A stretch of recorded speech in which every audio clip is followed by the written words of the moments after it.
Only 2 races remain in the Gen 6 series, and we come in tonight with a new points leader, Everett Lane, on top of the field.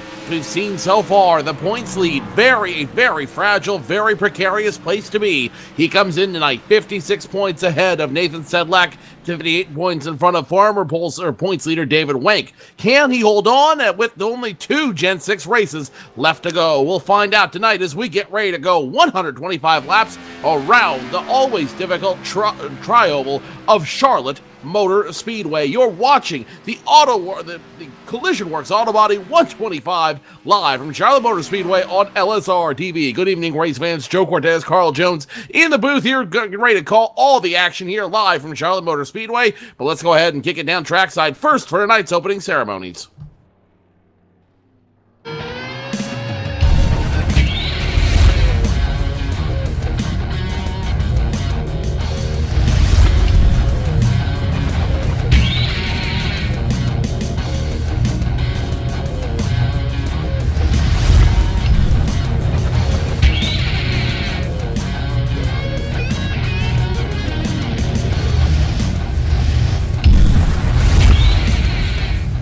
Good evening, race fans. CORA Championship Online Racing Association proudly presents the Sunday Money Series.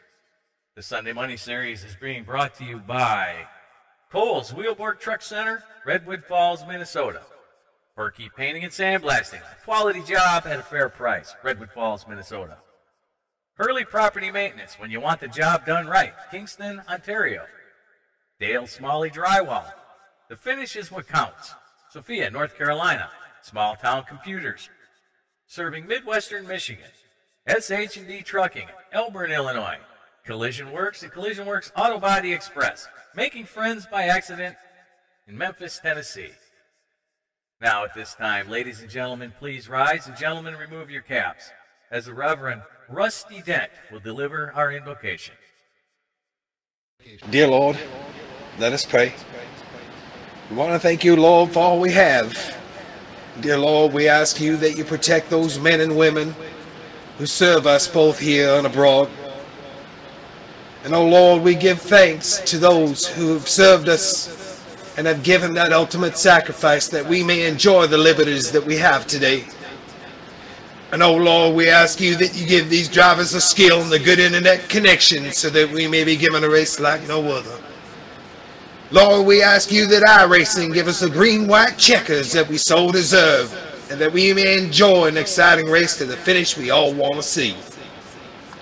Lord, may you heighten the senses and protect these drivers so that they can give us a 3-wide door-banging race to the checker flag tonight. And can we all say amen? And I'll say amen. Ladies and gentlemen, please remain standing as we proudly introduce Jaden Berkey to sing our national anthem.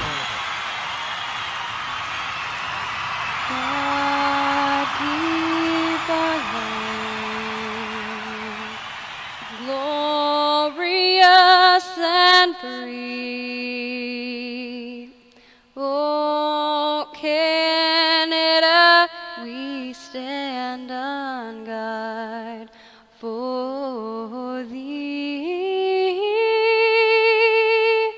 Oh Canada, we stand on guard for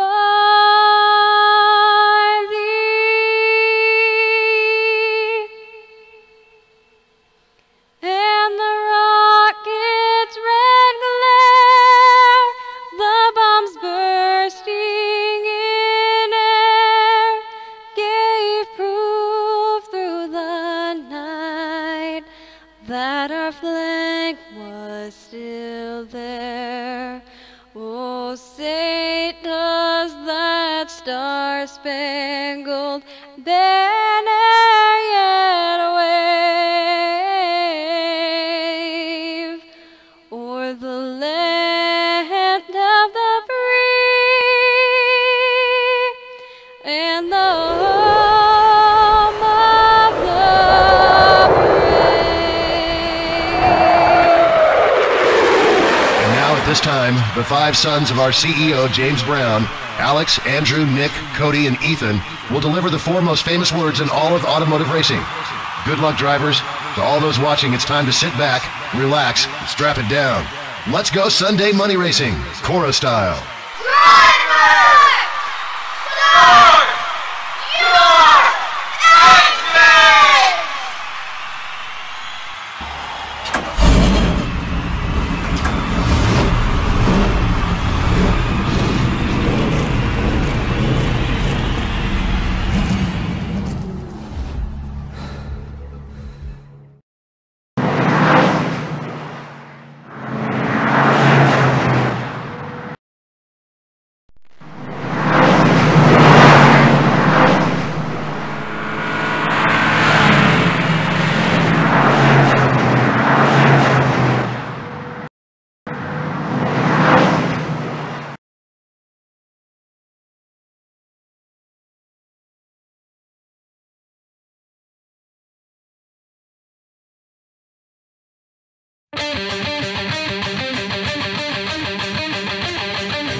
And that was our opening ceremonies here tonight at Charlotte Motor Speedway, getting to run 125 laps around the 1.5-mile tri-oval here in Charlotte for the Collision Works Auto Body 125, race number 3 in the 4-race Gen 6 series here in the CORA Sunday Money Series. Joe Cortez, Carl Jones in the booth with you. Carl, so much has changed. So much can change week in and week out, and we've already seen arguably two of the biggest changes so far. Number 1, a new points leader overall, and number 2, a new points leader in the Gen 6 series.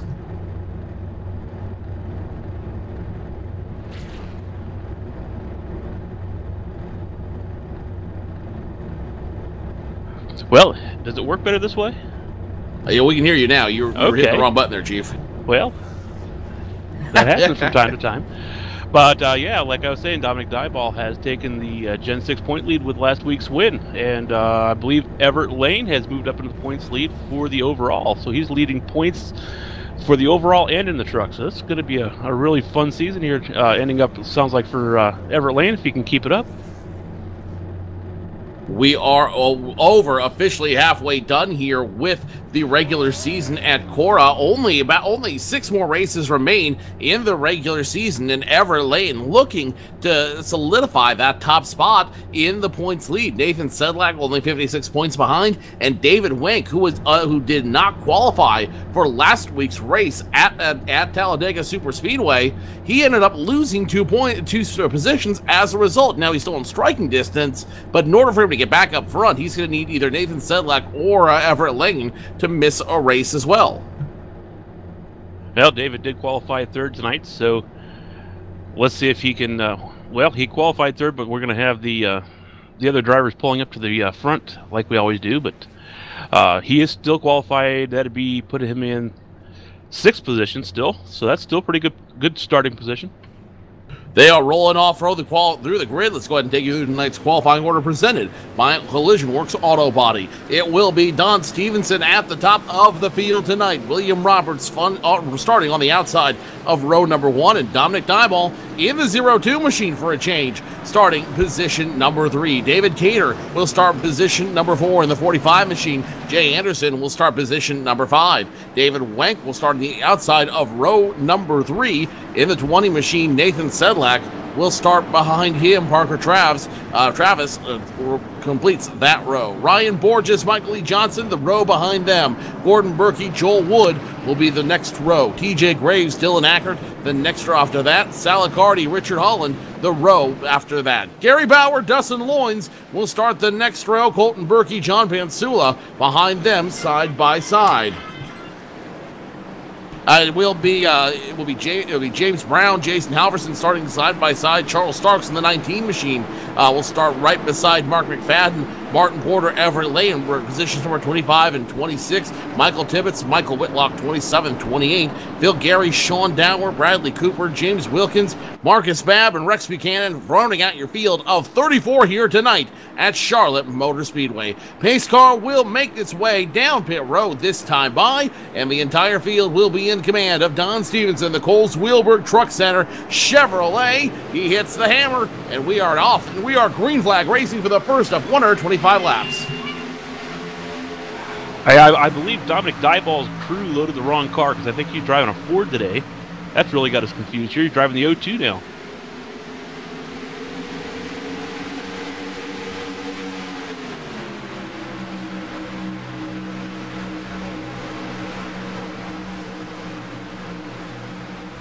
Stevenson way out in front of the field. William Roberts debut tonight here with CORA position number 2. Dominic Dyball position number 3. David Cater now looking to get in front of Dominic Dyball. They won last week's race at Talladega Super Speedway. David Cater will drop from 4th to 3rd. David Wenk, your former points leader, now trying to get by the number 02 of Dominic Dyball as well. The small town PC machine having a little bit of trouble tonight. Well, like I said, he brought the Ford here. I don't think he was ready to drive the Ford. He was practicing all week in the Chevy. Don't know why they're running the Ford out there. Some kind of a mishap there, loading in this evening, he said. So he's got the Ford out there, and he don't have probably the best setup, being that he hasn't practiced it all week. It does have a strong setup, though, as Don Stevenson, already 2 wins on the season for the Coles Wheelberg Truck Center Chevrolet, and he's looking to make it win number 3 tonight here in this Gen 6 car. And it really seems anything that doesn't have an abnormal shape, anything that looks like your regular racing sedan, Don Stevenson can figure out a way to drive it. Right now, he has got over 0.6 of a second over William Roberts and the rest of the field. Yeah, I was talking with David Cater earlier in the pits today, and he said he's got a car that he thinks is going to win the race. So that's going to be I think my pick, because been watching him in practice here for the last couple of days, and today in this morning's practice he was really strong, real fast. I think he was running 4th in practice today. So we'll have to see. One driver having the problems out there is James Brown, running the CORA colors tonight. He just doesn't seem to have a good handle on the 00 machine. Dropped it behind the line, or under the line, in turns 1 and 2, and now making it almost 3 wide through turns 3 and 4. James Brown sliding all over the place in that 00 machine, trying to block the forward progression of the 48 of Mark McFadden, the Agassiz Speedway Ford Fusion. Also behind him, points leader Everett Lane, Martin Porter behind him as well. And I hate to say it, but I've got a feeling the boss man tonight is going to be a rolling chicane. Well, I was talking to James earlier, and he did say that he has a long-run car. His car is no good in the beginning, but he said as the laps wind down, or get into it there, and he starts getting some heat in the tires, the car starts to come around to him and starts to get faster. So he's another one. He said to look for him up front today. He's running this series. He's really looking forward to tonight's race, and he thinks he has a good chance of getting up there in the front. So let's see what he can do. Mark McFadden losing a little bit of momentum going through the to the front stretch. Now on the back stretch, he's lost 2 positions, 1 to the 8 of Martin Porter and 1 to the W&W trucking machine of Everett Lane in that number 1 machine. In front of them, it's the 01 of John Pansula. Starting to pick up a little bit of momentum now as he gets around the doublemint machine of Dustin Loynes. Dustin Loynes drops position number 19. 18th position now belongs to John Pansula. Rest of the field, single file, but that mid-pack really starting to get up early. Back up here in the front, it looks like David Cater starting to chew away a little bit of Don Stevens' lead. He's down to a 0.5 of a second deficit here, and he's actually dropped it down to a 0.3 of a second on that lap. He's really coming on strong. Looks like David Cater is going to be moving his way up here to the front very quickly. Gary Bauer might be the first one to go 1 lap down. The Budweiser Chevrolet about to get passed by your leaders. Don Stevenson going low. It's going to be Gary Bauer going high, and he'll be the first one to lose a lap to your leaders tonight. Gary Bauer, not sure what exactly happened to the 34 machine, or I'm sorry, the 27 machine of Gary Bauer in that red, white, and blue Budweiser machine. Bad luck or just bad timing? Not sure exactly what happened there at all. I wasn't paying attention to where he was during during his problem here. I could take a look back and see what happened to him. Yeah, he's very odd to see him running back here lap down already this early in the race. Boy, we're only 10 laps into the race. We got our first lap down car. Back up front, though, we do have David Cater has taken the lead. David Cater has not taken the lead yet. It will be Don Stevenson still running up front in the Coles Wheelberg Truck Center Chevrolet. Don Stevenson, though, David Cater is starting to catch up in a big way. The setup guru himself now only about 2.5 car lengths behind Don Stevenson, your nationwide, your B Series car points leader. And now it looks like it's going to only be a matter of time. Actually, take that back. It's only going to be a matter of a front stretch. Matt in the 43 of Dave Cater, the STP machine, gets in front of Don Stevenson, and that will be your first lead change of the night. William Roberts now in third. David Wenk, the man who was points leader, in fourth. Ryan Borges fifth. Nathan Sedlak now sixth. Dominic Dyball, who started in the front three, going to move all the way back to seventh. Jay Anderson, Gordon Berkey, Colton Berkey running at the end of the top 10. Something very important to note as you watch the 81 machine get around his father there, Gordon Berkey, in the 17 machine. Michael Johnson, the 78, trying to go along for the ride as well. Both those Berkey drivers need to have a good finish tonight. Both the Berkey boys sitting 13th and 14th in points right this moment. Colton Berkey, Gordon Berkey, with a good showing in tonight's race, they could very easily catapult themselves into championship contention, or at least the chase contention. Yeah, very well could. I think we were looking last week at Joel Wood. He was sitting right there on the bubble, and he's actually dropped back a little bit in the points now after last week's race. He had some problems there at Talladega, and it put him, I think, he's back around 15th or 16th in points now. So he's dropped back out of that, and it's brought some other drivers up into the bubble and getting ready to get into the points lead. And I think I figured out something. I need to stop looking into my crystal ball when I'm announcing races, because I kind of predicted David Cater taking the lead there, by the way. You saw David Cater taking the lead. You definitely saw that working, and he's now getting quite the lead over Don Stevenson. Last time around, 35 hundredths of a second between David Cater and Don Stevenson. But yeah, you're just a little ahead of the call there. But I'm kind of watching the front end of David Cater's car here. His splitter is actually sitting just about perfectly level on that track. He is running a really nice setup today. The handling on that thing has got to be perfect, because I'm just watching the steering wheel right now. He's not even flinching in that car one bit. That steering wheel is rock steady. No problems on the track. Get hit by the 5 of flag. Ride. Gary Bauer able to save the car, but he has heavy rear end damage on that machine, and what was a bad night for Gary Bauer just got worse. Trying to see what happened there. Looks like the D&K trucking machine of Nathan Sedlak just plowed straight into the 27 of Gary Bauer, and now you see, take a look at the 35 machine, heavy front end damage for the 35 as well. You see the hood crumbled in a little bit, the front end crumbled in a little bit. That can't help Nathan Sedlak. Yeah, it looks like when Gary came off the turn there, the ass end of the car, the rear end of the car just kind of kicked out around there a little bit, and when he was trying to correct it slid him up a little bit more than what he was expecting to, and yeah, he just got rear-ended. That's all it was. Gary Bauer pulling down pit road, seeing what they can do to try to salvage his evening. That's not going to be a good look, though. Pace car will come out for the first time tonight, and I'm not sure if it's because of that incident we just saw or if it's related to another incident that we saw. But a lot of guys are going to be happy to see this race slow down, including Marcus Babb, one of your Autos for Sale old school motorsports drivers. Heavy damage on his machine, so I've got a feeling the incident could have involved the 26 of Babb.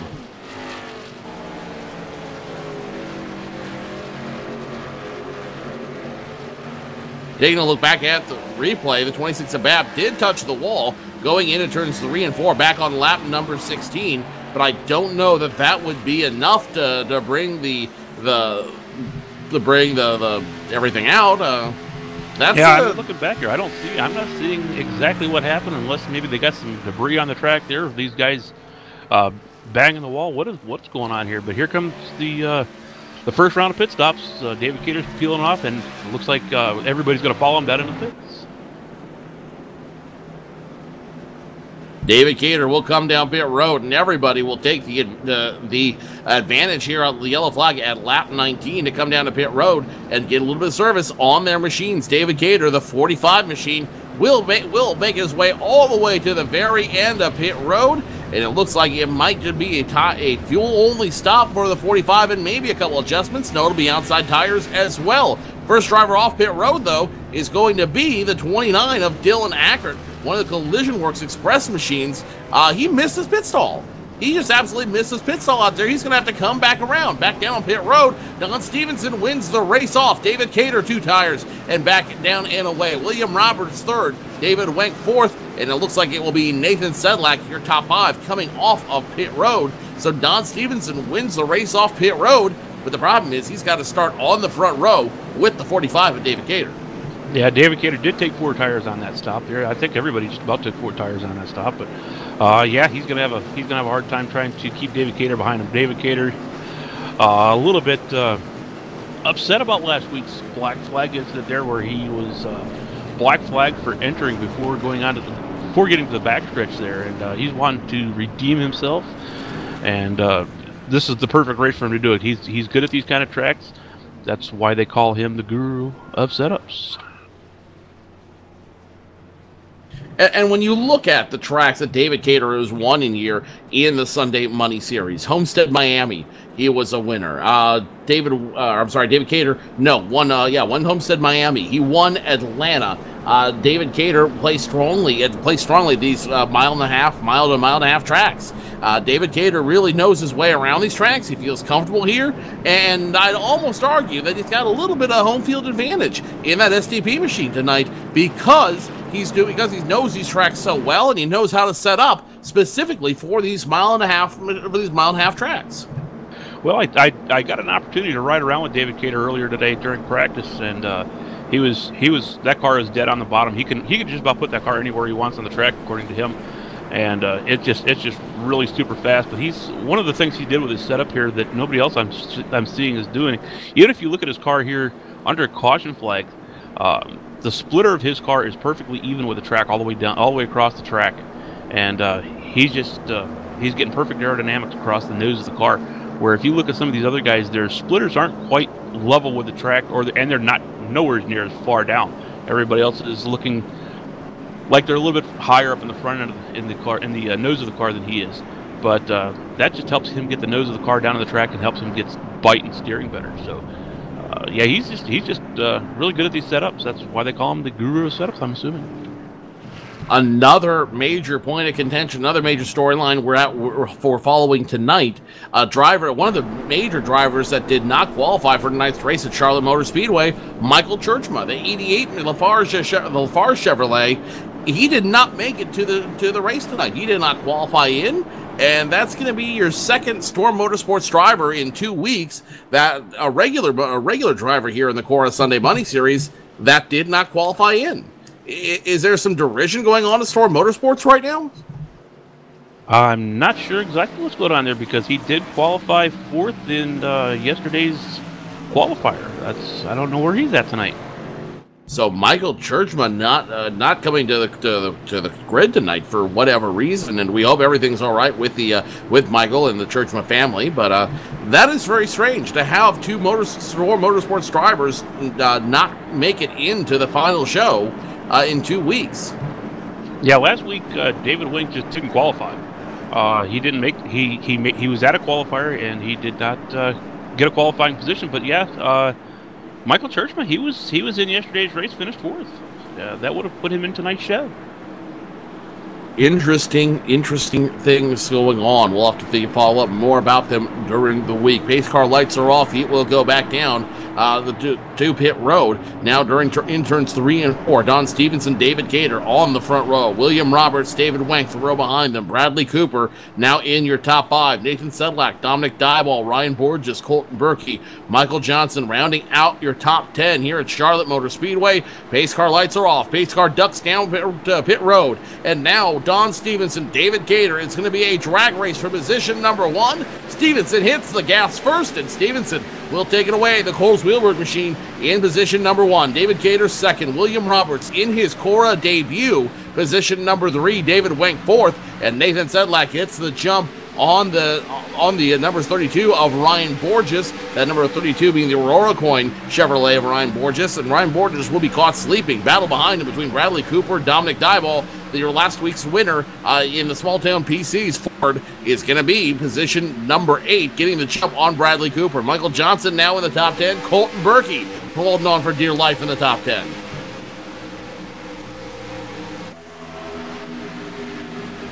Back up front, though, the battle has not subsided. It's going to be the 47 and 45 still doing business up front. Now the 45 is going to go low. The 47 has no other option but to go high, and he is going to duck right behind the 45 of David Cater. Cater, if you had any doubts about his ability, about the strength of the 45 machine, you can put those to rest now. David Gator has taken the lead away again. That is your 4th lead change for the night, and it's only been between 2 drivers, Cater and Stevenson, and Cater seems to be the stronger horse of those 2.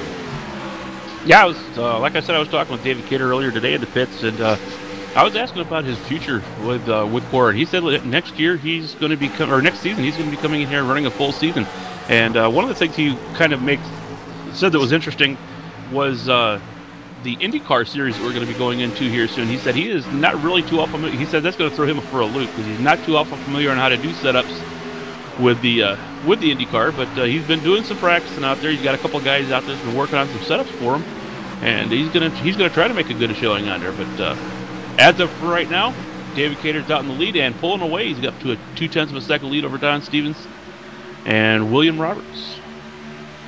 Michael Johnson, the RMJ Trucking Chevrolet, teams up with Colton Berkey, the SH&D Trucking Chevrolet, and they pick up positions 8 and 9, leaving Sal Accardi in the 39 machine in 10th. Gordon Berkey now up to 11, and Bradley Cooper, who was running in the top 10, he is going to drop all the way back in the LaSalle Speedway Chevrolet. To Bradley Cooper, something might have broken that 25 machine because he was running top 10, and now he's happy to be running top 12 at best. Bradley Cooper, the 25 machine, in need of some help in a hurry. Yeah, looking there at the front end of the Bradley Cooper machine, it looks like his front spoilers there is a little bit bent up. He's not getting the aerodynamics like he should. That's why it looks like he's pushing up in the track really bad. He's pushing high as he's going into the turns.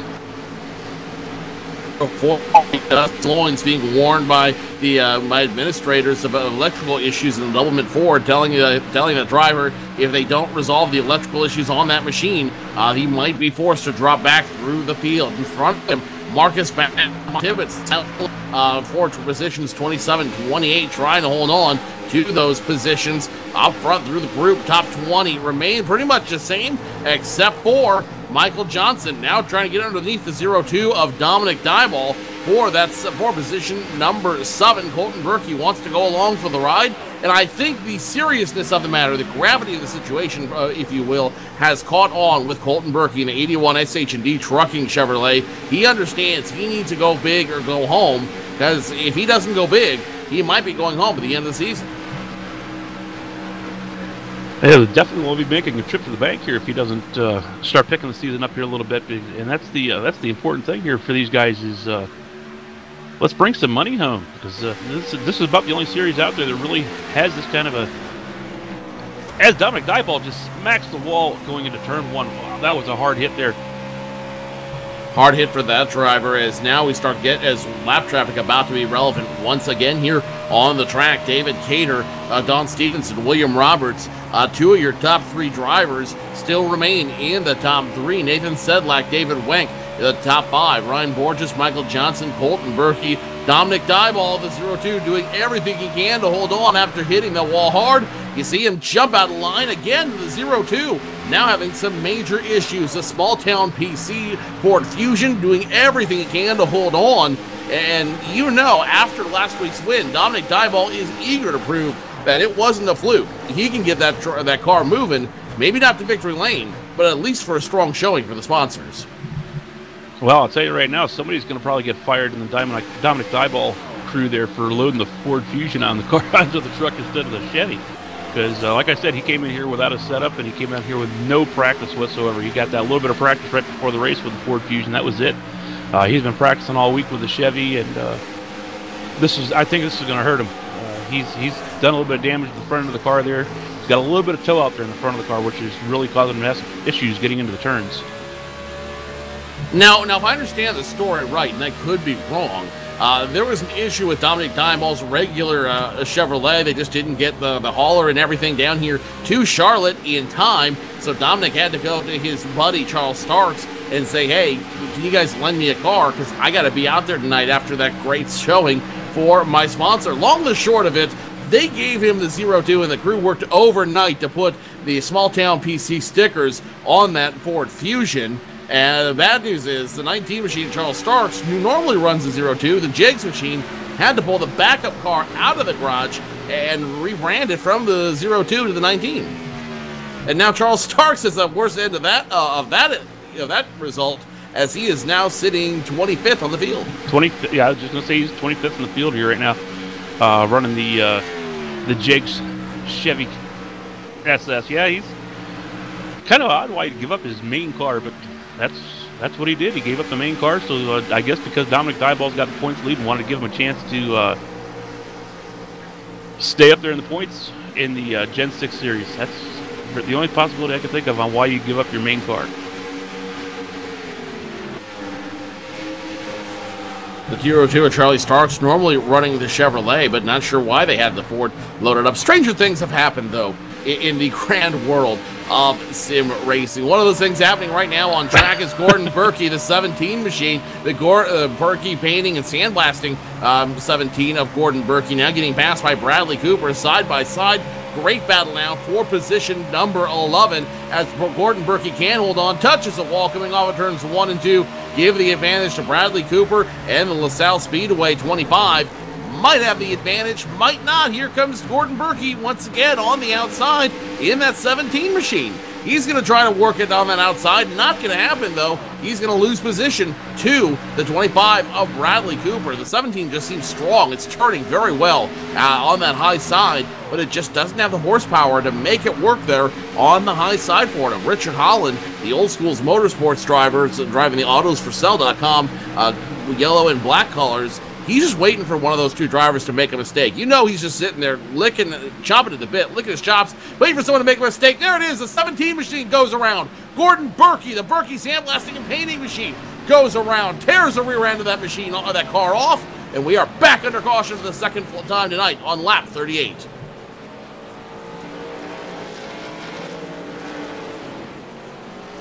So the 17 machine of Gordon Berkey, I was saying the 31, waiting for one of those drivers to make a mistake, and it looks like the 17 of Gordon Berkey did. Laura's got the replay going up right now, and you can see it there, just what happened on your screen. The 17 machine drove it too hard on that high side, and it looks like he was already nosing down, starting to lose control of the car when he made contact with the 25. Then the 17 makes contact with the 31 of Richard Holland, and that sends the 17 around, rear end first into the wall, ultimately tears off the entire rear end of the Berkey painting and sandblasting machine. And Gordon Berkey, who was in contention there in the top 10, he's now going to have to burn one of his resets, and that's going to hurt his chances awful hard tonight. Yeah, Gordon was telling me his car is a handful tonight. He can't run it on the outside at all. That's what basically what happened there. He got it up on the outside, it got loose and got around on him. He was telling me that his car was just a handful. He missed the setup today, and he didn't expect that he was going to do too awful well. He hasn't been feeling too awful well. He's got some other things going on, so he's probably just wanting to get this race over with and get it in the books. So Gordon Berkey will go looking for a reset from his crew. David Gator leads the rest of the field down pit road. The STP machine with the first pit box on the field. It looks like it's going to be at least 2 tires. Yep, 2 outside tires for him. The 20 of David Wenk will be looking for tires as well. It's going to be a 4-tire stop for the 45. The 18 of Jay Anderson pulls in behind him. David Wenk, Nathan Sedlak, Parker Travis, Ryan Borges, the 32 machine, risks it with 2 tires out there. Nonetheless, though, he is still going to come off. Looks like it's going to be fifth fastest off pit road. It will be it will be once again Don Stevenson winning the race off pit road. David Cater second, William Robb third, David Wenk fourth, Nathan Sedlak sixth, Ryan Borges, Michael Johnson, Colton Berkey, Sal Carty, and Dominic Dieball, your top 10 here at Charlotte Motor Speedway in the race off pit road. While we have a moment, let's go ahead and take some time to thank some of the sponsors that bring this coverage to you each and every week. We'll take our first commercial break of the evening. Don Stevenson looking to lead. Will he be able to lead when we come back to Green Flag Racing? Find out when we return. You are watching LSRTV's live coverage of the Collision Works Auto Body 125 live from Charlotte Motor Speedway.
Back doubled up on the field here for the Collision Works Auto Body 125 at Charlotte Motor Speedway. Rex Buchanan electing to get some points, and he will be at the top of the field after skipping the pit stop. It'll be Don Stevenson then second, David Cater third, William Roberts fourth, and David Wenk rounding out your top five. Nathan Sedlak, Ryan Borges, Michael Johnson, Colton Berkey, Sal Carty, your top 10. And this is a very, very interesting strategy here, Carl. Rex Buchanan electing not to take any service, instead opting to lead a couple laps here under caution. Well, I don't know if that's such a good idea or not. This track here is, you're going to want tires, man. You're not going to pit for tires. You might as well just pull over and let everybody go by you, because that's what's going to happen anyway. These guys are going to be coming out here with fresh tires, and they're going to be all over him. Pace car goes down pit road, and the 43 Curiel Trucking Chevrolet of Rex Buchanan spins the tires, but nonetheless he will take off and he will lead under green flag. It'll be Don Stevenson cutting off the nose of David Cater, and both those drivers going to dispatch a 43 with relative ease. Rex Buchanan now starting to fall through the field, three wide racing at some points, and they try to get around him. Rex Buchanan trying to hold on, but can't compete with all the newer tires out there. David Wenk is trying to get around Nathan Sedlak. No dice that time. William Roberts gets back in position number 3, and your top two continue to battle for position. While we have a moment, I believe Carl Jones is caught up with the first driver out of tonight's race, the CEO here at CORA, James Brown. Hey, Joe. Hey, James, how's it going? Hi, Carl. Down here in the pits with you today. This is not where we were expecting to see you tonight. We were hoping to see you up there in the top 3. Can you tell us what happened tonight? Yeah, came into the practice with about 20 minutes to go. My teammates said they have a set for me to try, and I put it in practiced it for 10 minutes, and you just can't do that with these guys. There's just way too much talent out here. These guys practice all week with their sets, and I had a halfway decent set, and I learned my lesson. I switched with 10 minutes to go, and if I'd have had my set, I had a halfway decent set, good for long runs, and I made a mistake tonight, underestimated the talent that we have in CORA. Yeah, you never want to underestimate these guys. I can't talk now. So how was the track out there feeling tonight otherwise? It felt good. Just the racing was clean. Everybody's given a lot of give and take tonight. I look for a really fun race here. I'm very disappointed I'm not in it, but proud to sit here and watch it anyway. Well, thanks a lot for stopping and talking to us here for a minute. This is not exactly where we wanted to see the boss man, James Brown, sitting down here in the garage area watching the race. Well, thank you, Carl, and thank you, Joe. Good race to you guys. I won't keep you up, but once again, thanks for broadcasting the CORA races, and special thanks to Michael Whitlock and Collision Auto Body for tonight's sponsor. That is the hardest working man in motorsport today, James Brown, finishing in 34th position after car troubles took him out of the race early tonight. Back up front, David Cater, the 45 machine, back in control of his field. Don Stevenson, William Roberts, your top 3. Nathan Sedlak, David Wenk, your top 5. And Carl, the 51 machine, William Roberts, he has just been dominant tonight. His first start here at CORA, and he is really making the most of it. I don't recall any point here that he has not been in the top 5. I don't recall too much that he hasn't been in the top 3. But yeah, he came in here for his first race, and I believe he is partnered up there with David Cater, running this pretty much the same setup as David's running. So probably end up seeing both of those here in Victory Lane here at the end of the race. And then give a shout to the driver of the D&K Chevrolet, Nathan Sedlak, in 4th. Back down with more trouble in the 17 machine as we are back under caution for the 3rd time tonight. Big wreck in turns 3 and 4. Michael Tibbetts, Marcus Babb, TJ Graves, Phil Gary involved. Basically the entire Old Schools team involved in that incident here at Charlotte. Not sure exactly what happened there. I'm trying to get a look at the replay, see if I can see exactly what caused that.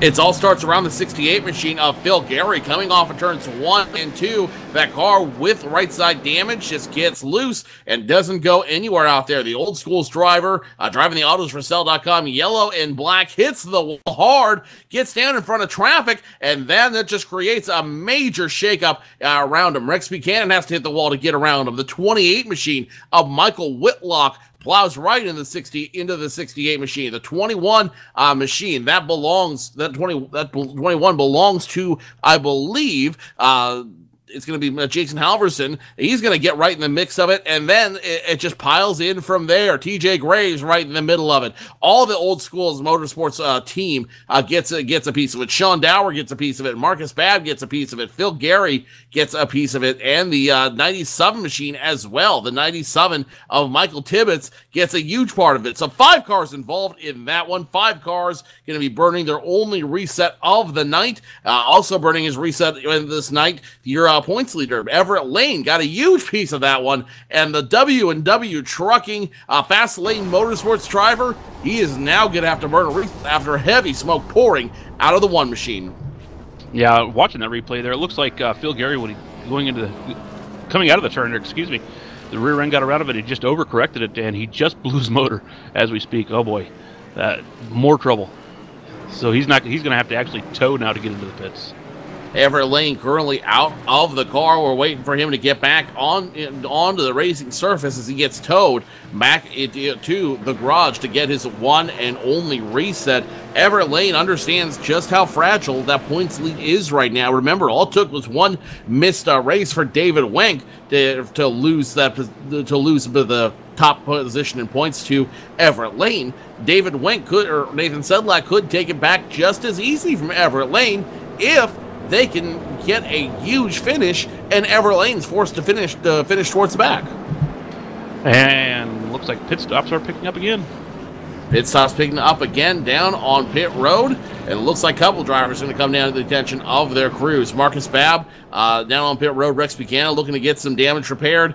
Phil Gary down there, TJ Graves, Mr. Excitement himself, and everybody else looks like going to be sporadic on how they do business. Gary Bauer going to come down pit road. Joel Wood going to come down pit road this time by. It'll also going to be the 60 machine. Sean Dower getting down on pit road once again, try to get some damage repaired and get that car taken care of. Your front runners, though, all electing to stay out. Bradley Cooper, Jay Anderson, Martin Porter, David Cater, Don Stevenson, your top 5. And it looks like Bradley Cooper somehow got back up front. Where did he come from? I didn't even see him up there. Anyway. Hey, quit looking in the crystal ball, Carl. There's a race going on. Oh, I'm sorry.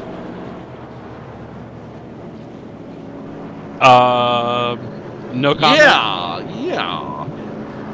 Laura Lawson getting in our ears about a couple different things out there. Bradley Cooper, Jay Anderson, Martin Porter, your top 3 right now. And this is the first time we've seen this triumvirate up front. Bradley Cooper has been having issues all night tonight in the LaSalle Speedway Chevrolet. Jay Anderson in the AARP Drive to End Hunger Chevrolet in second, and Martin Porter, the Berkey Sandblasting and Painting Machine, in third. It's nice to see these guys up front collecting a little TV time for their sponsors, getting the extra bonus points for leading laps, but I don't think that David Cater, I don't think they can keep up. I don't think that they have a chance right now. David Cater, Don Stevenson, Will Roberts, Nathan Sedlak, they have just all been way too dominant here at Charlotte. Well, I think you're going to see the same thing happen that happened last time, because looking back here, what happened is everybody else pitted, and these 3 guys up front did not. So we're going there. I know they just pitted a few laps ago. They don't have all that old of tires, but David Cater did pit. He has 4 brand new shoes out here, so he's going to be marching right straight back up to the front, I believe. So the top 3 right now do not have the same new fresh gear that the number 45 and company have out there. The 1 now getting back off of pit road and now back onto the racing surface. The number 1 machine of Everett Lane will restart position number 28 at least 1 lap down. That is a very hard place to be for your points leader. Yeah, especially when you're looking at people like David Wink and them guys. They're sitting up there in the front with no damage on their car, and that's a bad thing. Bad news for your points leader as Bradley Cooper, Jay Anderson, Martin Porter getting ready to restart on the front row. Only about half a lap left, and we'll go back to green flag racing on lap number 56. Not taken away here very, very quickly. This mile and a half at Charlotte seems to be no trouble for these guys. We've already seen them. We've only seen them have 4 caution periods out here, and that is really that's really just speaks to the talent and quality of these drivers. Yeah, it definitely does. And like I said last week, I think with the rule change that they had, that's helped them out considerably with not wanting to use up that 1 reset.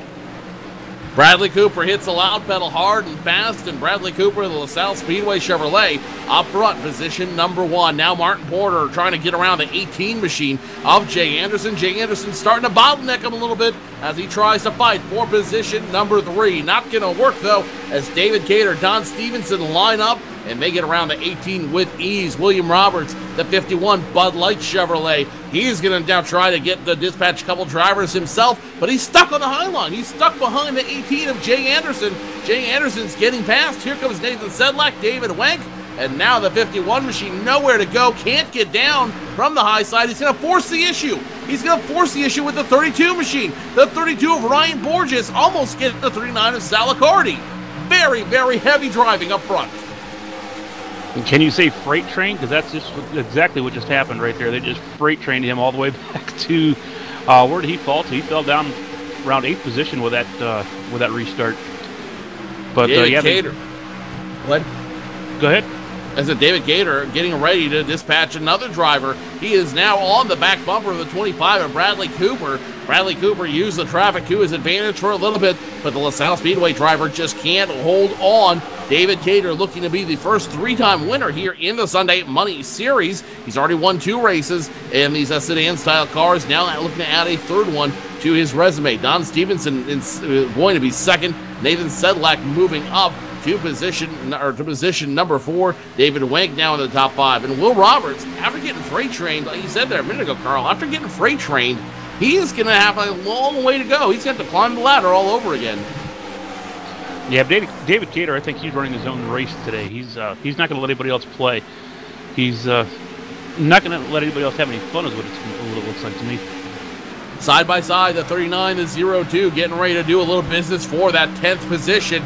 Dominic Dieball, the 02 Ford Fusion, getting passed by Salicardi, the Curiel Trucking Chevrolet. And once again, the 02, the now 02 of Dominic Dieball, trying to fight on that high side. Dominic Dieball gets the advantage on the straightaways, but in the turn, the 02 just can't compete, or can he?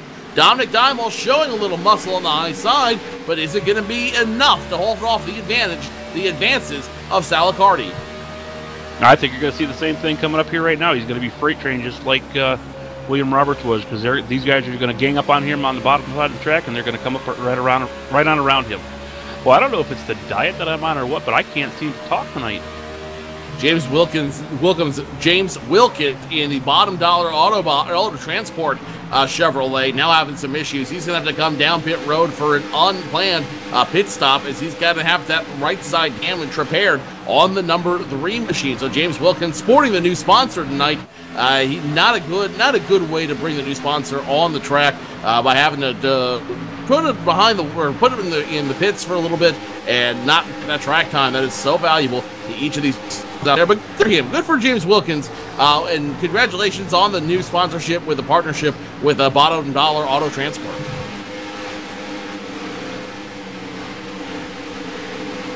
Back up front, David Gator still in control of this field. Don Stevenson in second. New pace in position number 3. That's Nathan Sedlak, the D&K Trucking Chevrolet, holding off William Roberts in the 51. David Wank still in the top 5. Colton Berkey now breaking into the top 6 as he dispatches Bradley Cooper. Ryan Borges trying to get around Bradley Cooper now. The Aurora Coin Chevrolet doing everything he can to try to pass the 25 of Bradley Cooper. Cooper doing everything he can to hold on, and that is a battle that's not going to go away anytime soon for position number 7. Cooper goes high, Borges goes low, and now the Aurora Coin Chevrolet about to advance his position to position number 7. And back here in 13th position, Dominic Dieball is still slipping back through the field as the 29 of Dylan Arcart passes him for the 14th position. Dominic still doesn't have a hold on this track yet with his Ford Fusion he's driving. He's all over the place. That car is really, really loose. It looks like every time he comes out of the turn there, the rear end just wants to step out on him.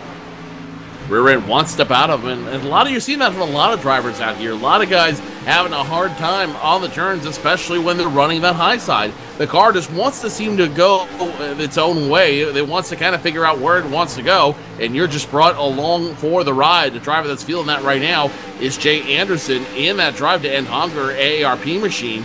He's going to sit position number 13 right now, maybe 14, if the 29 of Dylan Ackert can get around him. The Collision Works Auto Body Chevrolet gets around the 18, and now Dylan Ackert breaks into the top 15. Good showing for the Collision Works Auto Body Chevrolet.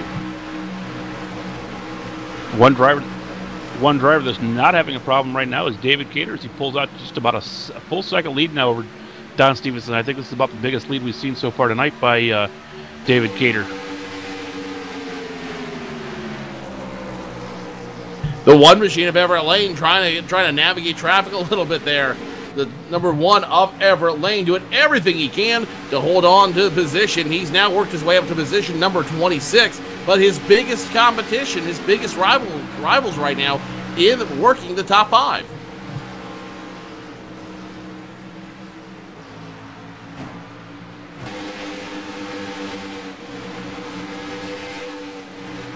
So while Carl Jones looks in the crystal ball trying to get a winner here to win the mid-race pool we have going on here at LSRTV, top three are unfazed right now. David Cater first, Don Stevenson second, William Roberts third, Nathan Sedlak fourth, David Wink, your top five. Colton Berkey having the ride of his life right now. In position number 6, Ryan Board is 7th, Bradley Cooper 8th, Martin Porter 9th. Accardi having a great night, looking for a top 10 finish here. Michael Johnson right behind him in 11th. John Pansula looking for a great night in 12th. Dylan Acker 13th. Dominic Dyball, who started in the first three, he's now all the way back to position number 14. Richard Holland, who was involved in that incident, was now in position number 15. Not a whole lot changing on the track, though it looks like we might have a battle for 10th on our hands, Carl. Absolutely. Let me get up here and take a look here. Carl, I'm going to take away that crystal ball from you. You're just not allowed to have it during the broadcast anymore. Oh, now he's mad. Now he doesn't want to say anything. All right. Fine, you can keep the crystal ball. No, I'm just trying to find out what was going on with Alan dropping in here to the room, and then he just turned around and left on us. We'll get to Alan Larson. He's had a very special announcement from the CORA team here, and we'll get to him in just a handful of laps here. We'll get to him here in about a handful of laps. Give us about 4 more laps, and we'll get to him. He's one of our buddies. Alan Larson, in the administrative booth tonight. Your marketing officer here, your public information officer here at CORA. One of the guys that make it work, and I don't think people realize just how much of a team behind CORA there is to make it work week in and week out. Oh, there's definitely a lot of work that goes into this. These guys here, they have full-time jobs. None of these guys do this for a living. This is all volunteer work. But for volunteers, man, yeah, these guys put on a great show week in, week out, and there's a lot that goes into it. But talking about our 10th position there, Sal Accardi has now dropped back to 12th as John Pansula is now getting around him. It's still a battle for that 11th position. As soon as you got to go back to the crystal ball there, it looks like, because John Pansula had that 10th position in that 0-1 machine, in that Dixon Trucking 0-1 machine, but didn't work. Overdrove it and left and allowed Sal Accardi to get right around him. So Sal Accardi, position number 12. John Pansula, John Pansula will drop to position number 12. Sal Accardi back to position number 11, and then there's Dylan Acker in the Collision Works Chevrolet. He's now in position number 13, looking for a big finish from that driver as well. I'm surprised we haven't seen a little bit more of Dylan Eckhart this season. He had a pretty decent finish off of last season. There, he wasn't that high in the points, but he did finish off pretty strong last season. I haven't seen him too up in the front. Too awful much this year.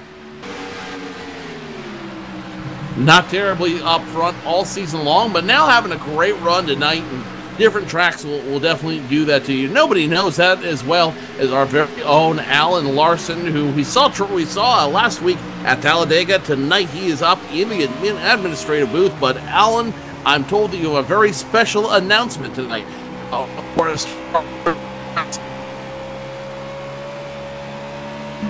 Yes, sir, there, Joe. You kind of faded out on me there, but AutoForSales.com has put up a $10 iRacing credits bonus for a event that happened in this race of our choice, and we chose the biggest mover at halfway, and that has been awarded to Bradley Cooper. He started this race in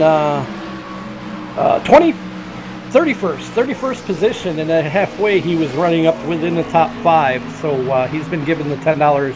The number 25 of Bradley Cooper has been given the $10 in iRacing credits award for the biggest mover of the race at halfway. So Bradley Cooper, driver of the LaSalle Speedway Chevrolet, he will get $10 in iRacing credit thanks to our friends at AutosForSale.com. Now, is this going to be a regular feature, Alan, or is this going to be a catch-as-catch-can, if you will? Yeah, I'm not really sure. We just have these sponsors that every once in a while want to kick a little extra in, which, hey, we don't we don't look a gift horse in the mouth. We're more than happy to do it. It makes things a little bit more exciting. So Yeah, you'll probably see more of it. Well, we certainly thank the generosity of AutosForSale.com, and you can see AutosForSale.com's paint scheme on all of the old school's motorsports drivers, including the 60 of Sean Dower, the 26 of Marcus Babb, and the 31 of Richard Holland. AutosForSale.com, your source for new and used cars online. Alan, always great to hear from you in the booth. Don't be a stranger. Come on down anytime you like. Yeah, well, I should be on the track next week at Daytona. We'll see what happens. You said that last week, too, and, yeah. We saw what happened. Yeah. And we saw what happened. Yeah, we saw it. Yeah, exactly. Well, hopefully I'll have a better outing. Hey, Carl, did the crystal ball predict that one last week? No, it did not, actually. I actually thoroughly expected Alan to do a lot better than last week, but he wasn't feeling good, so we have to give him a break. It wasn't his fault. But, well, Alan, get well soon, because we want to see you back on track. Oh, definitely, definitely. I appreciate you guys. Good job tonight, guys, and we'll talk to you after the race.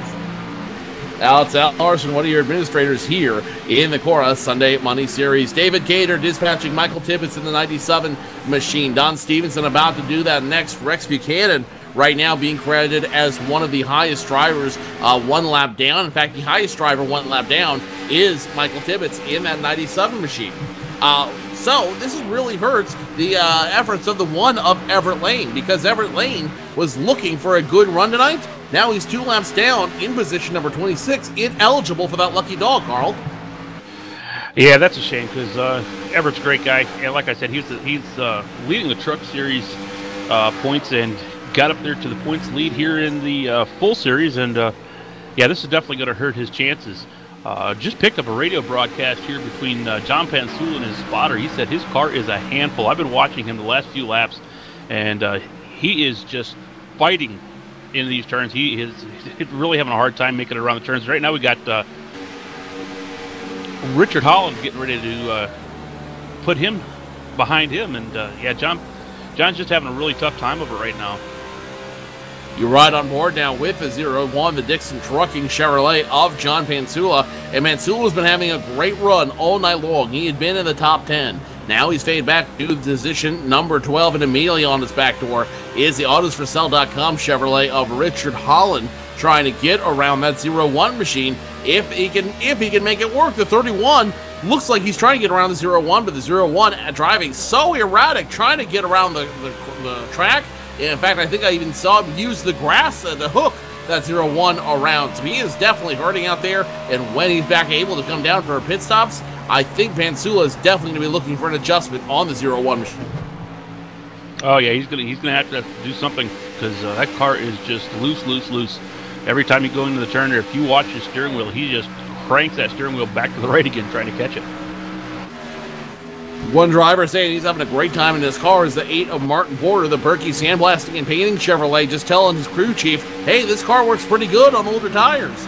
I don't think he's looking to gain a whole lot of position right now, but there is still plenty of racing left to go. About, if my math's right, about 50 laps plus or minus. Hey, has anybody seen David Cater? I know second place hasn't in a long time.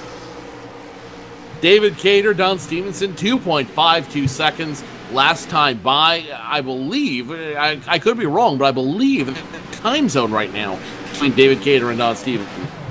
Well, I was going to talk to him, but I don't have long distance on my phone here, so I'm not going to be able to get him a call, because, yeah, he's really pulled out a big lead there now. Carl, why are you even using a rotary phone to begin with? I'm old school, man. The 21 of, I'm going to touch that. The 21 of Jason Halverson, the Ford Motorcraft Ford Fusion, is coming off pit road this time by, and it looks like Halverson not having the night he wanted in that Wood Brothers themed Ford.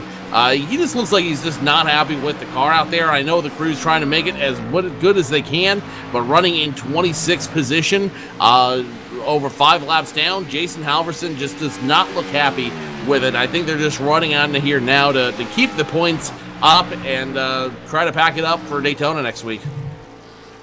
Yeah, he's just out there trying to run for points. Just finish up the race the best he can, and try to stay out of the way the best he can. That's got to be aggravating, though. You get out there, you hope to have a good night, and you end up 5 laps down.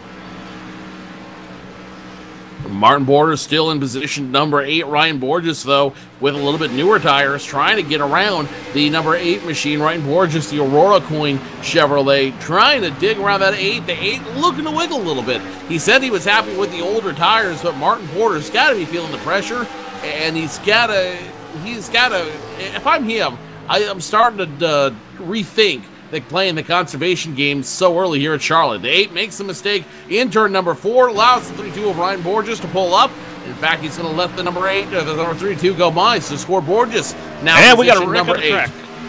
Trouble on the track. Where is it? Collision Works car, the number 29 car, gets around. Whew. Almost took out Dominic Dieball. I think Dominic just, wow.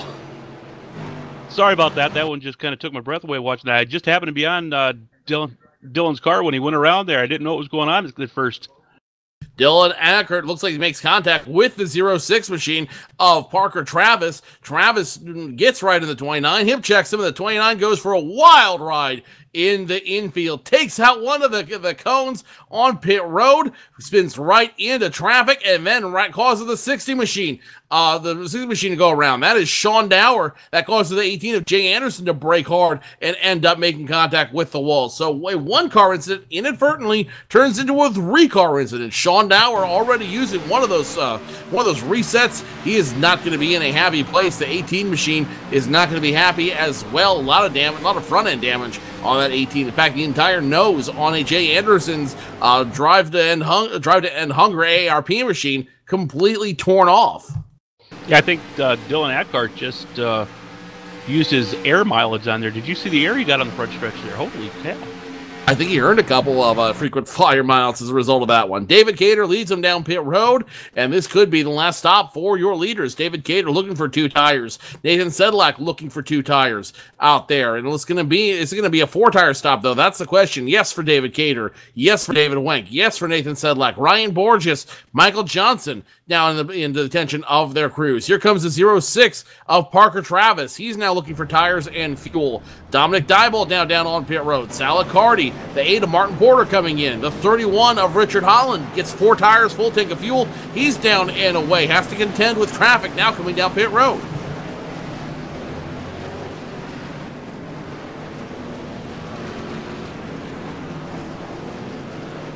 So trucks, cars everywhere down on pit road trying to get their last service for what could be the final stop. Only about 30 laps to go when we go back to green flag racing, and the question is, with a 30-lap shootout left on the board, who's going to win it here at Charlotte Motor Speedway? Let's go ahead and take a quick commercial break and come back to more action here in the CORA Sunday Money Series, the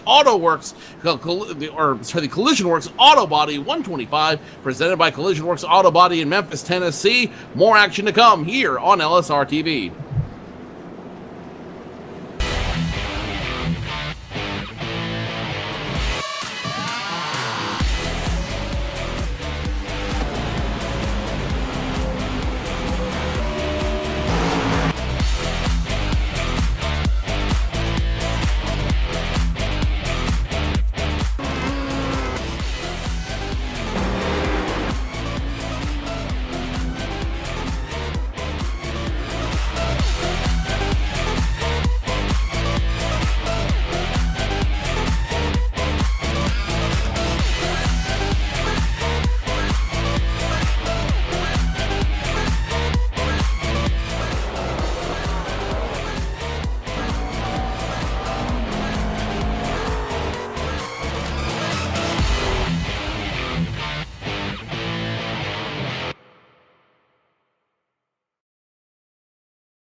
Still under yellow flag here, getting the 1-to-go signal from the tower. TJ Graves, Michael Tibbetts, Jay Anderson looking to get the wave around, and David Cater still in control of the field. Don Stevenson second, William Roberts third, Nathan Sedlak fourth, and David Wenk fifth here in the Collision Works Auto Body 125. We will be going to green flag racing with 31 laps left here in the feature tonight, and David Cater has been incredibly dominant throughout all of them. I don't see a situation, Carl, that David Cater can't make it work. No, not really. Not with the car that he's got tonight. That thing is just handling wonderful. Looks like like I said, he said he could put that car anywhere on the track, and he's proved it. He could put that car anywhere he needs to pass. And once he gets up front, he just walks away with it. He was up to almost a 3-second lead there in the last run. Getting the wave around this time by is Mr. Excitement himself, TJ Graves. He's running that very special paint scheme for Jan Bacon. And Jan, again, that grandmother diagnosed with stage 4 cancer while on vacation with her granddaughter. They've got a GoFundMe page listed for her and her cancer recovery. So Jan Bacon, good news is they were able to get her home, but she still has a lot of medical bills. And TJ Graves, among others, working to raise money for her. If you want to go and donate, the website is GoFundMe.com/SaveJanGodsMiracle. Again, GoFundMe.com/SaveJanGodsMiracle. Donate if you can. Great cause, great family who are looking for a little bit of help, and TJ Graves so generously donating his car space on the number 22 machine to help that family recover from what could be a very devastating disease. And don't forget, everything that he wins, he sends to them, and CORA matches that every time he wins money. CORA matches whatever he wins, and they send it off to help them out. Base car off, green flag flies once again on the field. David Cater takes it for 31 to go here at Charlotte Motor Speedway, and David Cater gone, baby, gone. Don Stevenson now fighting with William Roberts for position number 2. William Roberts in his CORA debut, trying to make his name known at 51 Bud Light machine. Not able to get around Don Stevenson, but he's going to try it one more time. Stevenson up high, drives it like a 3 and 4. Stevenson holds on to position number 2.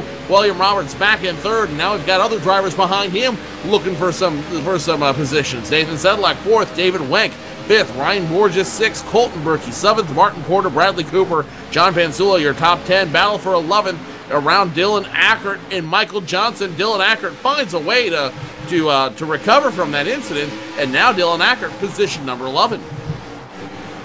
And it calms down up here in the front now with David Stephen. Robert Williams decides, or William Roberts, I got his name backwards, decided he's going to go ahead and just settle in on 3rd place like he's done all night long. Wonder if that's team strategy, or wonder what the idea is behind that. Is David Cater still way up front in the field? Don Stevenson, William Roberts, 1st through 3rd. Nathan Sedlak, the D&K Trucking Chevrolet. You can see it in just the way he's driving that car. He wants to get up to position number 3. He wants to keep up, but the 51 just seems too strong. He's just pushing too hard. William Roberts 3rd, Nathan Sedlak 4th, and Sedlak can't do anything to catch up to the 51.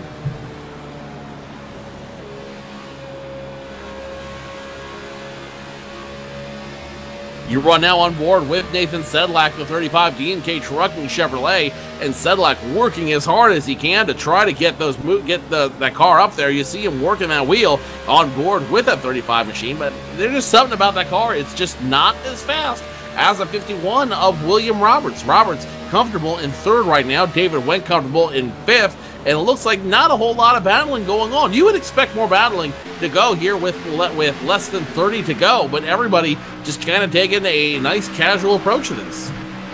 Well, I think everybody's seen these cautions bring us down to only 19 or 20 cars here on the lead lap now. I think they're just trying to get down to here closer to the end of the race before they do too much more battling. It's still got a little bit of, excuse me, got a frog in my throat there.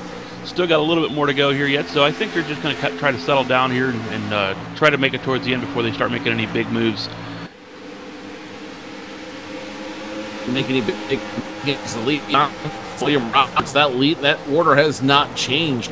David Wenk still running top 5. He doesn't have to do it. He just has to stay in that top group.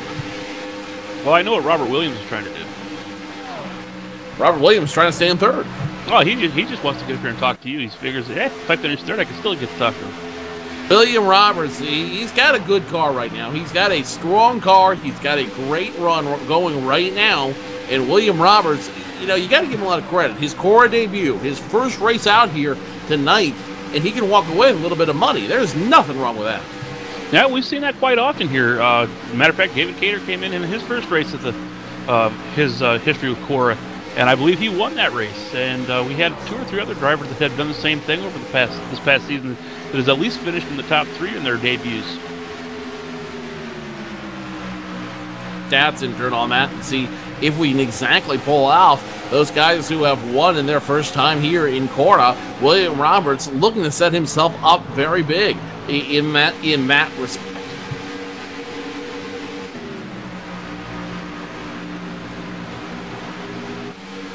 The only racing I'm really seeing right now looks like here for about the 4th position between David Wink and Nathan Sedlak. David Wink gets a little bit sideways coming off the turn there, trying to get up behind, or trying to get up past Nathan, and does not make it work, so he falls back in behind Nathan. So Nathan Sedlak, the D&K Trucking Chevrolet, still holds on to position number 4. And David Wink, I don't think he needed to make the pass right then. He just needed to send a message in that LR Kelly Trucking Chevrolet. He just needed to tell Nathan Sedlak, hey, I know where you're at. I'm coming for you. You're not. I'll be up there in a few laps. I'm just waiting for the right time. The right time coming up, though. We've only got 22 laps, or 23 laps. No, 22 laps left on the field as David Cater crossed the start-finish line. 21 laps left to go. Has anybody told David Cater that's all that's left? Because he's driving it like it's halfway. He's trying to pull out the biggest lead he could possibly get. You know, as it's often been said, it doesn't matter if you win by 2 points or 200 points. A win is still a win. But Decatur trying to skew it closer to that 200 as opposed to 2. Well, I think he's trying to send a message about last week there. He wasn't too awful thrilled about being black flagged there out of the lead last week. So he said, well, I'm going to come back this week and I'm going to really show him. He said, I'll go out and win it. And I think he was looking at my crystal ball. I think he was trying to steal the crystal ball there. $30 to the winner, $22.50 for second, $17.50 for third, and all the way down the line. Race on Sunday, win on Monday, as TJ Graves may be put out of that contention. He's going to come down pit road, and that could be the end of the line for Mr. Excitement. That car is pretty beat up out there. I think he might be done.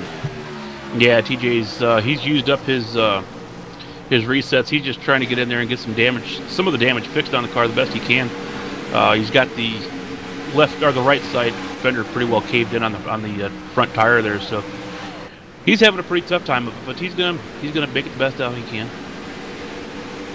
They're gonna do what they can to get that car back in race condition, back towards the back of the field. Salicardi, the Curiel trucking driver who was driving in the top 10, is now going to be happy to hang on to a top 15 position. The 39, now position number 15. 14th belongs to Parker Travis in the 06 Aflac machine. So the Aflac board now trying to make some position up. Remember, he got the penalty for that last incident, that last yellow flag. He got the penalty for causing it. So now he's trying to work his way back through the field and see if he can make something happen here late in the race. Meanwhile, back around position number 11, it's a gaggle of cars, and the big loser there, the 8 of Martin Porter, he's going to lose position to not only the 29, the Collision Works Auto Body machine of Dale Eckert, but Michael Johnson, the 78. Yeah, I thought the 78 was going around there. Number 8 of Martin Porter, he just came out of that turn and just went straight up into the rear end of Michael Johnson. It kind of got Michael a little bit loose, but Michael was able to catch it and move on with that. Trying to move forward. They're going to continue to put that position. Dylan Ackert is holding on to position number 10. Michael Johnson, the RMJ Trucking Chevrolet, trying to get that 10th position and trying to break in. That is a difference, about that's a $1.50 difference. I'm sorry, 50-cent difference between 10th and 11th. $7 over $6.50 though. $7 will pay for a lot of racing. Oh yeah, definitely will. It'll pay for at least another week. At least another week of racing, and hey, if you can get it paid for, that's half the challenge right there. So David Cater once again showing his strength on these mile-and-a-half tracks. David Cater, one of two multi-time winners here this season so far. The only other multi-time winner is David Wink, who won in Atlanta and won at Daytona. David Cater's won at Homestead, won at Atlanta, could have arguably won at Talladega. about a month ago, but just didn't make it work last time, and could have won at Talladega last week, but got black flagged for making the unsafe pit stop. Yeah, that's one of the rules. It's kind of an unspoken rule that they have in CORA. Is, like I said, they want you to enter on the backstretch. It's just safer to try to enter on the backstretch where everybody's a little bit more aware of your whereabouts on the track. When you're trying to come up on a turn, I've seen this happen too many times when they come out of coming out of the pits straight up into onto the track. You see a lot of wrecks that way because sounds like Bradley Cooper's having some problems out here on the track. Somebody's yelling at him. That's a 0-1. The Dixon trucking driver of John Pansula yelling at Bradley Cooper in the 25 machine. Your hard charger currently sitting 8th. Had some troubles going through turns 3 and 4. Got a little bit sideways. He's going to get the handle on it, though. And now he's going to keep making it go the right direction. Bradley Cooper in position number 8, holding on to that 25 LaSalle Speedway machine. But Bradley Cooper, he's had a good night, and I know he doesn't want to do anything to sacrifice it at this point. Yeah, he's been having some issues with handling a little bit there, but he's kept it up there in the top 10 most of the night, starting back there in 31st position, I believe it was, and he made it up to about 5th position, which gave him that, like Alan Larson said there, gave him that extra $10 at the halfway point for the Hard Charger Award.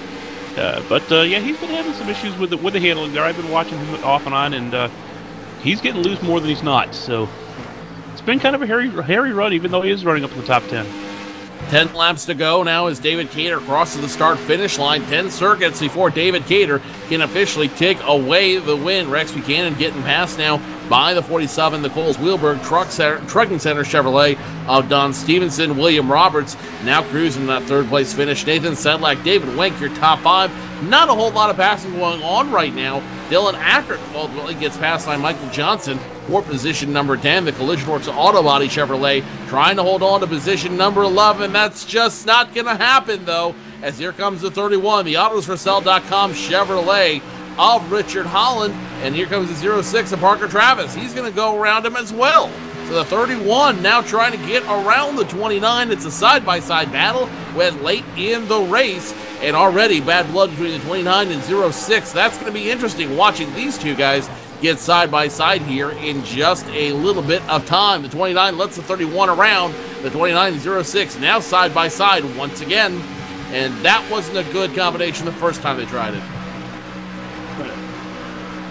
And Parker Travis does make the pass, make it stick here. Dylan Ackert just settles in behind him, and yeah, that was a little bit of hairy of a moment there because I was watching the 29 car of Dylan Ackert there, and he was getting really kind of loose as the 31 was up beside him there. I was kind of worried that he was going to take the 31 out. Now here comes the 06 of Parker Travis. He wants to get beside the 31, beside and around the 31 of Richard Holland. Digs it deep into the turn, trying to get around the 31. Will it be enough through turns 1 and 2? Yes, it will. So Parker Travis trying to make a date with destiny as he tries to get in, break into the top 10. Meanwhile, back in the top 10, it's John Pansula, the 01 machine, losing position to the 78 of Michael E. Johnson here in the Collision Works Auto Body 125. We are now 6 laps to go before we crown a champion, and I see no other champion than the man running the King's Paint scheme, David Cater.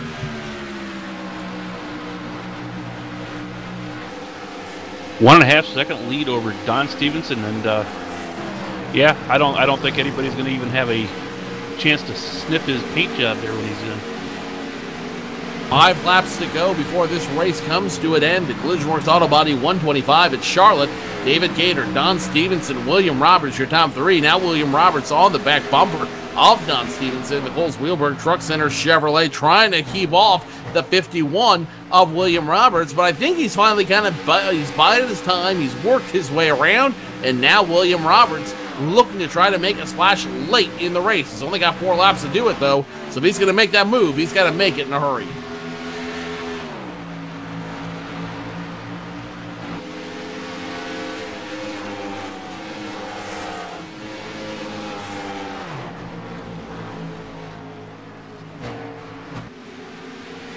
Looks like the 51's trying to set him up. Just the tires aren't giving way in that 51 machine. He's gonna get another attempt at it. 3 to go at this juncture. William Roberts still hunting. Nothing going in turns 1 and 2. Will he be able to set him up on the max stretch? Meanwhile, back through the field, the 97 of Michael Tibbetts gets passed by everybody to go another lap down. It's a clean pass for the allowing everybody to continue to battle for position. Lap traffic about to become an issue here, especially for Stevenson and Roberts. Popsicle sticks fly in the air, 2 to go as Cater takes it, but all eyes are on the battle for position number 2 between Roberts and Stevenson.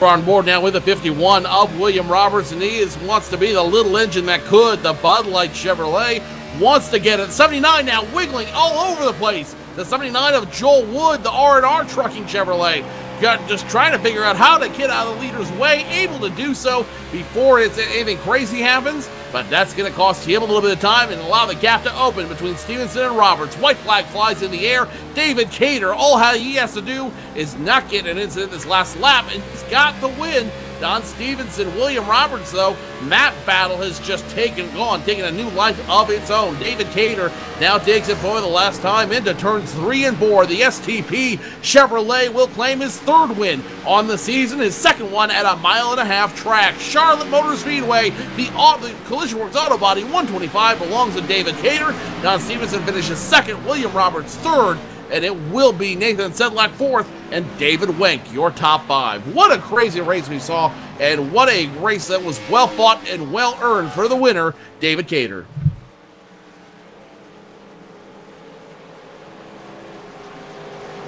So David Cater will take the win away here. Don Stevenson 2nd, William Roberts 3rd. When we return, we will talk to your top 3 drivers, recap what's been a great race, and look forward to the final Gen 6 race of the CORA season in only 1 week's time. David Cater, your winner. We'll talk to him next in the post-race show here on LSR TV.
David Cater, your winner here at Charlotte Motor Speedway for the Collision Works Auto Body 125, presented by Collision Works Auto Body in Memphis, Tennessee, making friends by accident. David Cater, your winner. Don Stevenson, second. William Roberts, third. Nathan Sedlak, fourth. David Wenk, your top five. Colton Berkey, Ryan Borges, Bradley Cooper, Michael Johnson, John Pansua, your top 10.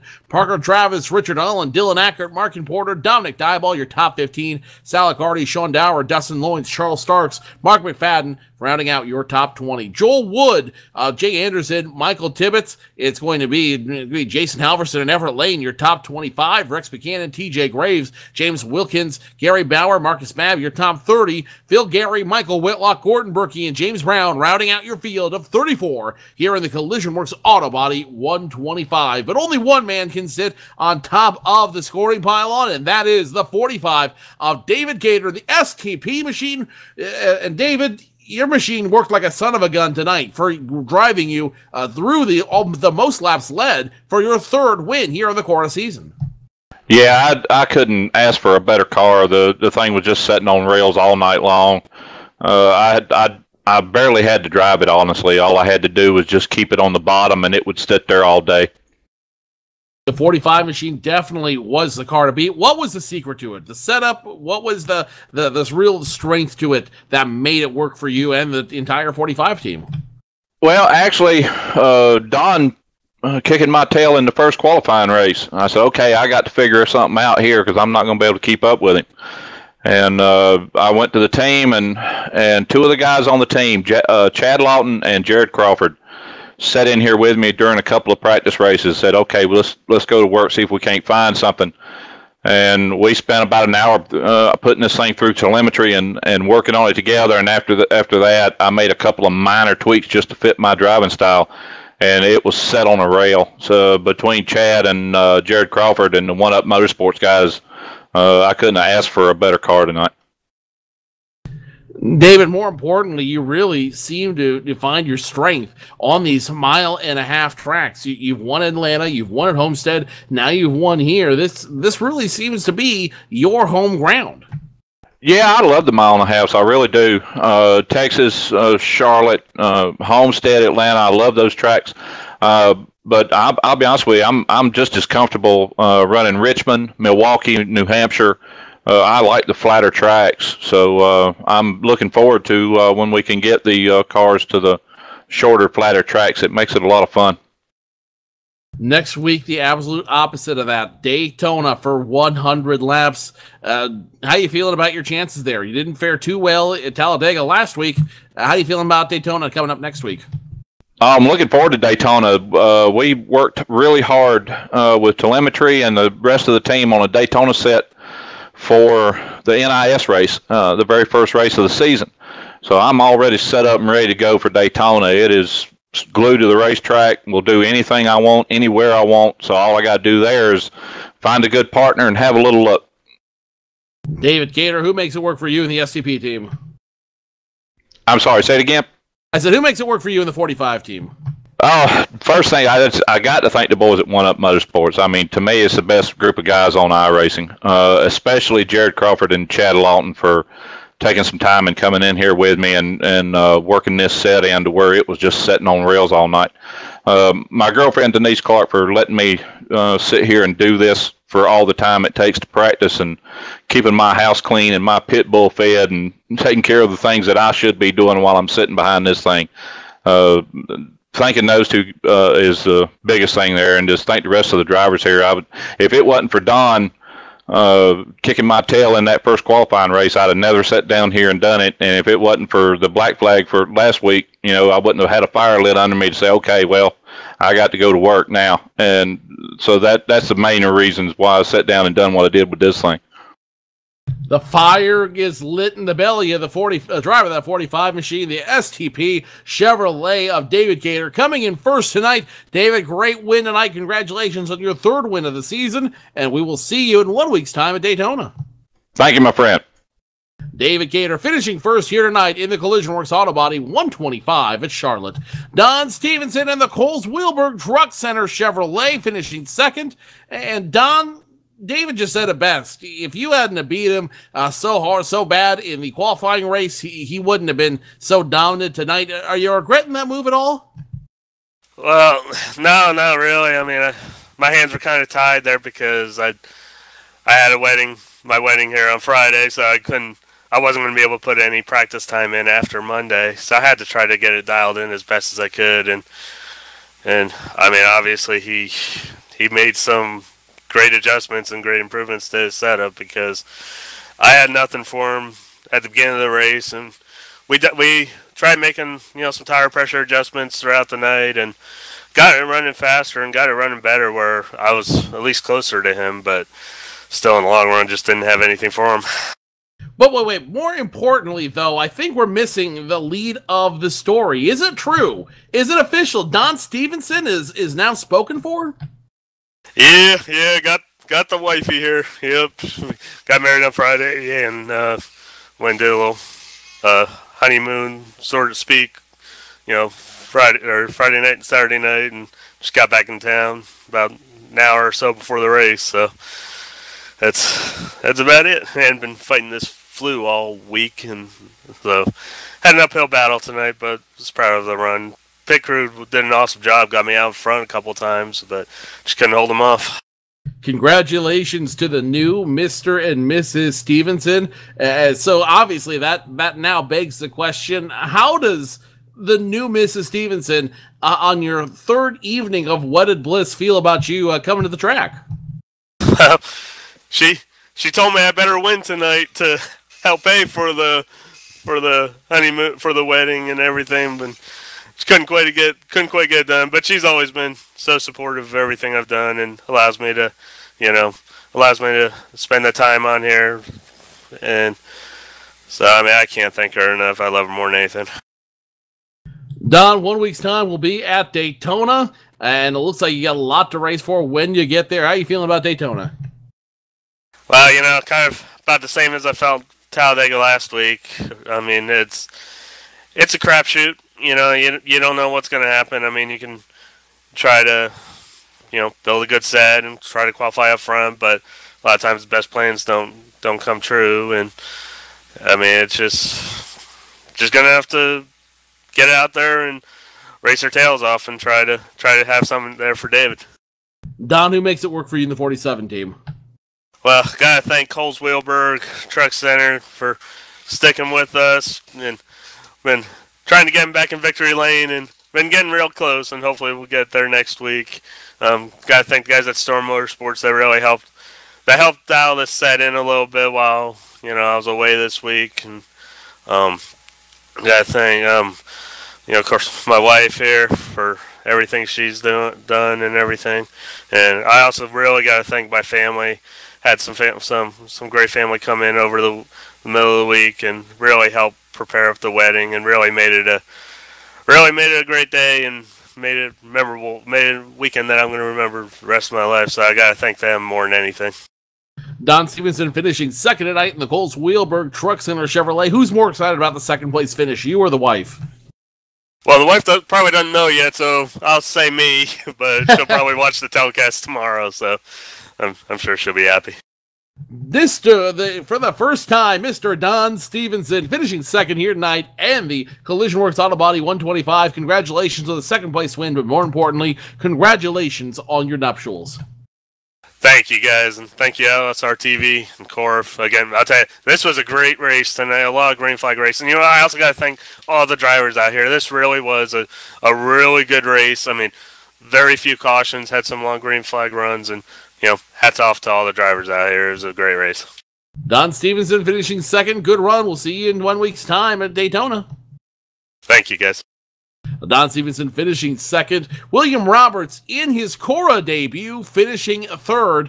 William, I know you want to finish second, but in your debut race here in the CORA Sunday Money Series, third ain't bad. In a $17.50 award, that's even better.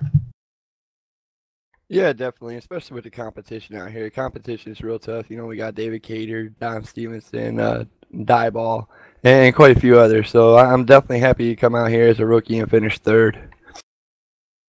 You qualified in the top three. You qualified second here coming into the race tonight. You battled with Don Stevenson there, especially at the very end. How much fun was it running with the 47, trying to get that second place position? Oh, it was tons of fun. I mean, there was a couple of times that we were almost side by side, and the car just wasn't handling quite right in order to be able to get up there. He had a better car for sure. So, but yeah, it was tons of fun. If he had a little bit more time, would we have seen the Bud Light 51 in second place? I honestly don't think so. Don really had the better car. Really, the only way I was keeping up was with the draft, and I was trying to use that to my advantage to try to pass him, and it just wasn't working out. But he definitely had the faster car. William, your first start here, your first third place finish, definitely can't go wrong with that. Will we see you trying to qualify for Daytona next week? Oh yeah, definitely. That I had a lot of fun tonight. I'm looking forward to Daytona. Hopefully, I can get qualified in there. That's always a crapshoot, so we'll see how lucky we can get. Now, I know a lot of people make it possible for you to come out here to the track and have such a great rookie run. Who makes it all work for you in the 51 team? I gotta thank my fiance for supporting me and helping me out with setups. I gotta thank my kids for being fans. I gotta thank Chris Perryman with Real Racing Online. He's the one that shipped me over this setup. So, glad to get a third place with his setup. William Roberts driving the Bud Light machine, finishing third here tonight in the CORA Sunday Money Collision Works Auto Body 125. William, congratulations on the third place finish, and I'm sure we'll see you next week at Daytona. Thank you. That's William Roberts finishing third tonight here in the Sunday Money Series Collision Works Auto Body 125. Carl, what a crazy race we've seen tonight, and the craziness just continued all night long, but really it was all about David Cater cruising to his third win of the season. David who? You know, the guy who won. Oh, the guy that was in the different time zone. That's right. Okay, yeah. Yeah, that was a great race. That was a lot of fun to watch. David Cater deserved it. He just put on a clinic today. Definitely put on a clinic on how to run this race, and continues his dominance over the 1.5-mile tracks here in the CORA Sunday Money Series. Be sure to join us in 1 week's time as we will put the 2014 Gen 6 Series to rest at the Agassiz Speedway 101 at Daytona International Speedway. 8 o'clock start time. You won't want to miss it on April 13th, 2014. Then we'll take a break before we go start the Indy cars for 4 weeks. The last 4 races going into the chase for the fourth cup here in the CORA Sunday Money Series. You definitely won't want to miss it. So on behalf of our entire broadcast crew, that will do it for us here tonight from Charlotte Motor Speedway. We congratulate David Cater one more time for his third win of the season, Don Stevenson for his nuptials, and William Roberts for a great rookie showing here in his first race in the CORA Sunday Money Series in the Collision Works Auto Body 125. On behalf of our entire broadcast team, our executive producer and camera operator Laura Lawson, my partner in crime Carl Jones, I am Joe Cortez. We will see you in 1 week's time when we go racing from Daytona International Speedway for the Agassiz Speedway 101 at Daytona to finish off the Gen 6 season. Until then, ladies and gentlemen, we'll see you at the track. Good night, everybody.